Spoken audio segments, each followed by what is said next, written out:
ಪ್ರಿಯಾಂಕಾ ಗಾಂಧಿ ಭೇಟಿಯಾಗಿದ್ದಾರೆ DCM DK Shivakumar. KPCC ಅಧ್ಯಕ್ಷರ ಬದಲಾವಣೆ ಗುಲ್ಲಿನ ಬೆನ್ನಲ್ಲೇ ಭೇಟಿಯಾಗಿದ್ದಾರೆ. ದೆಹಲಿಯಲ್ಲಿ ಪ್ರಿಯಾಂಕರನ್ನ ಭೇಟಿಯಾಗಿ ಮಾತುಕತೆಯನ್ನ ನಡೆಸಿದ್ದಾರೆ ಡಿಸಿಎಂ. ಇನ್ನು ಇತ್ತೀಚೆಗಷ್ಟೇ ದೆಹಲಿಗೆ ಭೇಟಿಯನ್ನ ನೀಡಿದ್ರು ಸತೀಶ್ ಜಾರಕಿಹೊಳಿ ತಂತ್ರಕ್ಕೆ ತಿರುಮಂತ್ರವನ್ನ ಹೆಣದ್ರ ಡಿಕೆಶಿ ಅವರು ಅನ್ನುವಂತಹ ಪ್ರಶ್ನೆ ಮೂಡ್ತಾ ಇದೆ. ಪ್ರಿಯಾಂಕಾ ಗಾಂಧಿ ಮೂಲಕವಾಗಿ ದಾಳವನ್ನ ಉರುಳಿಸಿದ್ರ ಡಿಕೆಶಿ. ಪ್ರಿಯಾಂಕಾ ಗಾಂಧಿ ಬಳಿ ರಾಜ್ಯ ರಾಜಕೀಯದ ಬಗ್ಗೆ ಚರ್ಚೆಯನ್ನ ನಡೆಸಿದ್ದಾರೆ. ರಾಜ್ಯದ ಬೆಳವಣಿಗೆಯ ಬಗ್ಗೆ ಪ್ರಿಯಾಂಕಾ ಬಳಿ ಪ್ರಸ್ತಾಪ ಮಾಡಿದ್ದಾರೆ.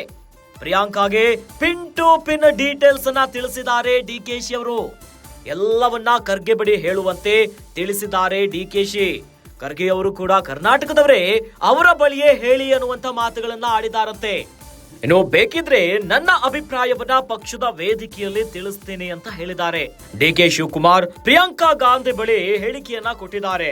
ವಯನಾಡು ಸಂಸದೆ ಪ್ರಿಯಾಂಕಾ ಗಾಂಧಿ ಅವರನ್ನ ಡಿಸಿಎಂ ಡಿಕೆ ಶಿವಕುಮಾರ್ ಅವರು ದೆಹಲಿಯಲ್ಲಿ ಭೇಟಿಯಾಗಿ ಮಹತ್ವದ ಚರ್ಚೆಯನ್ನ ನಡೆಸಿದ್ದಾರೆ. ನೋಡಿ, ಈ ಚರ್ಚೆ ನೋಡಿ ಈಗ ಸಾಕಷ್ಟು ಕುತೂಹಲಕ್ಕೆ ಕಾರಣವಾಗುಬಿಟ್ಟಿದೆ.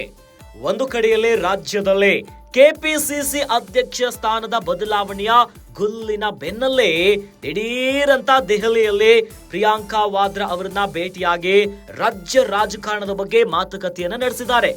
ಇನ್ನು ಇತ್ತೀಚೆಗಷ್ಟೇ ದೆಹಲಿಗೆ ಭೇಟಿಯನ್ನ ನೀಡಿದ್ರು ಸತೀಶ್ ಜಾರಕಿಹೊಳಿ. ಈಗ ಕೆಪಿಸಿಸಿ ಅಧ್ಯಕ್ಷ ಸ್ಥಾನದ ಬದಲಾವಣೆಯ ವಿಚಾರದಲ್ಲಿ ಮುಂಚೂಣಿಯಲ್ಲಿರುವಂತಹ ಹೆಸರೇ ಸತೀಶ್ ಜಾರಕಿಹೊಳಿ. ಸಾಕಷ್ಟು ಲಾಬಿಯನ್ನ ಮಾಡ್ತಿದ್ದಾರೆ. ಇನ್ನು ಇವರ ಮೇಲೆ ಕೈ ನಾಯಕರು ಕೂಡ ಒಲವನ್ನ ಹೊಂದಿದ್ದಾರೆ. ಆದ್ರೆ ಇವೆಲ್ಲದರ ನಡುವೆ ದೆಹಲಿ ಭೇಟಿಯಿಂದ ಸಾಕಷ್ಟು ಅನುಮಾನಗಳು ಶುರು ಆಗಿಬಿಟ್ಟಿದೆ. ಪ್ರಿಯಾಂಕಾ ಗಾಂಧಿಯ ಮೂಲಕವಾಗಿನೇ ಏನಾದ್ರೂ ಡಿಕೆಶಿ ಹೊಸ ದಾಳವನ್ನ ಉರುಳಿಸಿದ್ರ ಅನ್ನುವಂತಹ ಚರ್ಚೆ ಶುರು ಆಗಿಬಿಟ್ಟಿದೆ.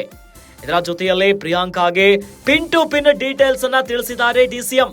ಎಲ್ಲವನ್ನ ಖರ್ಗೆ ಬಳಿ ಹೇಳುವಂತೆ ತಿಳಿಸಿದ್ದಾರೆ. ಯಾಕಂದ್ರೆ ಖರ್ಗೆ ಅವರು ಕೂಡ ಕರ್ನಾಟಕದವರೇ, ಅವರ ಬಳಿ ಹೇಳಿ ಎನ್ನುವಂತ ಮಾತನ್ನ ಹಾಡಿದ್ದಾರೆ.